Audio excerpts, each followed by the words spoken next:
कह रहे हैं कि खरीद फरोख्त हो रही है तो बिकने को तैयार है तब न खरीदा जा रहा है। मार्केट में माल बिकेगा तभी लोग खरीदेंगे। टिकाऊ नेता पैदा करो, जो बिकने वाला पैदा करोगे तो बिकेगा, ना बिकने वाला समाज तैयार करो।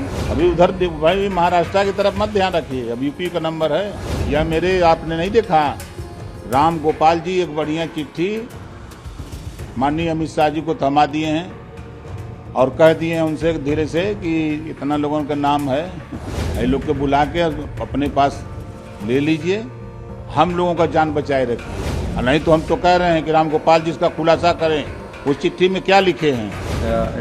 ये घटना क्या उस ट्वीट में कहा गया? अखिलेश यादव जी के उस घटना पर एक शब्द निकला, कभी बोले उस घटना पर? उनकी बिरादरी के लोगों ने 3 लोगों की हत्या कर दिया, किसी गरीब को रहने नहीं देंगे। उसकी भी बहन बेटियां हैं, किसी की भी बेटी के साथ बदतमीजी करने के लिए आपने छूट दे रखा अपने लोगों को। बोलिए इस पे क्या कहना चाहते हैं अखिलेश जी, हम आपसे पूछना चाहते हैं, बताओ। पोस्टर लगाने में बहुत आनंद आ रहा था, हैं? पोस्टर लगवा रहे थे कि इतने राजभर की हत्या, कौन किया कर रहा है हत्या, देखो समझ में आ जाएगा इस बार। लेकिन आप तो बिरादरी की बात कह रहे हैं, लेकिन जब कोई इस तरह की बात होती तो कहा जाता अपराधी का कोई धर्म कोई जाति नहीं। कौन कहता है? इस देश में जाति है कि जाति जाति नहीं है, जाति बिना किसी का काम बनता नहीं है।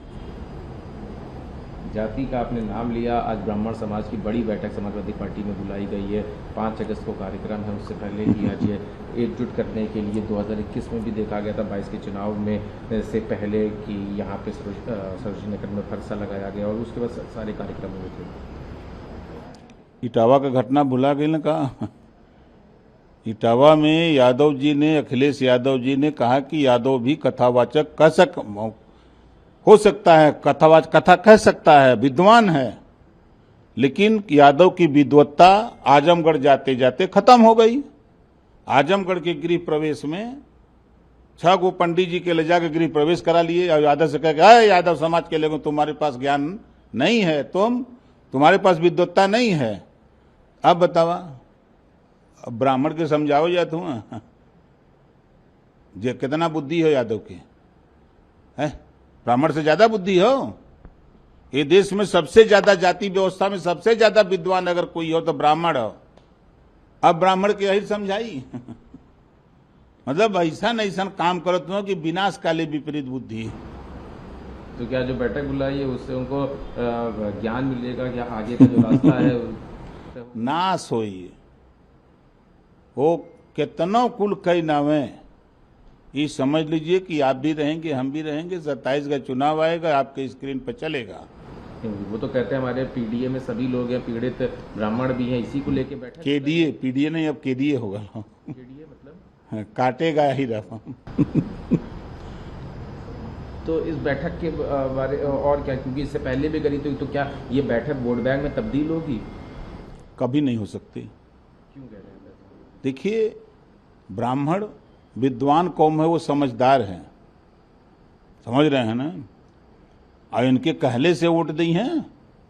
अरे कहीं टिकट उकट दे दी है, भले कुछ वोट पा जाए बिरादरी के नाम पर, अब इनके पार्टी के थोड़ा वोट दी हैं, देख लिया ना।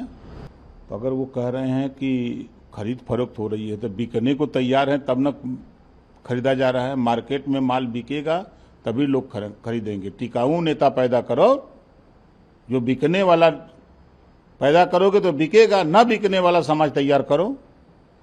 अभी उधर भाई महाराष्ट्र की तरफ मत ध्यान रखिए, अब यूपी का नंबर है।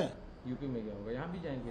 भैया मेरे आपने नहीं देखा, राम गोपाल जी एक बढ़िया चिट्ठी माननीय अमित शाह जी को थमा दिए हैं और कह दिए हैं उनसे धीरे से कि इतना लोगों का नाम है, ये लोग को बुला के अपने पास ले लीजिए, हम लोगों का जान बचाए रखिए। नहीं तो हम तो कह रहे हैं कि राम गोपाल जी इसका खुलासा करें, उस चिट्ठी में क्या लिखे हैं।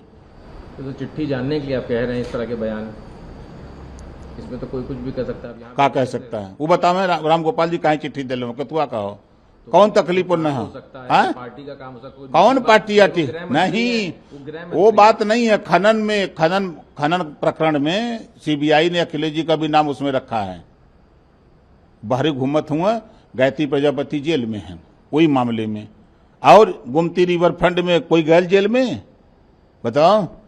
ये जब समय समय पर चिट्ठी देके याद कराते हैं कि आपको जरूरत है, अखिलेश जी प्रधानमंत्री जी का कल सदन में कि कभी कभी अखिलेश जी भी मदद कर देते हैं, तो अखिलेश जी मदद रामगोपाल से कराते हैं। वो चिट्ठी दिए हैं कि इतने सांसदों को आप अपने पास बुला लीजिए, ये सब आपके साथ चले जाएंगे। अगर प्रियंका चतुर्वेदी जो शिवसेना की भाजपा इस भ्रम में ना रहे कि सपोलों की टोली जमा करके सांपों को दूध पिलाएंगे और सिर्फ विपक्ष को डसेंगे। आपका समय भी आएगा, क्योंकि सांप की फितरत में डसना है। और वो अपन पहले देखा बचा लें अपन पार्टी, तो करे बात तो फिर बात करें।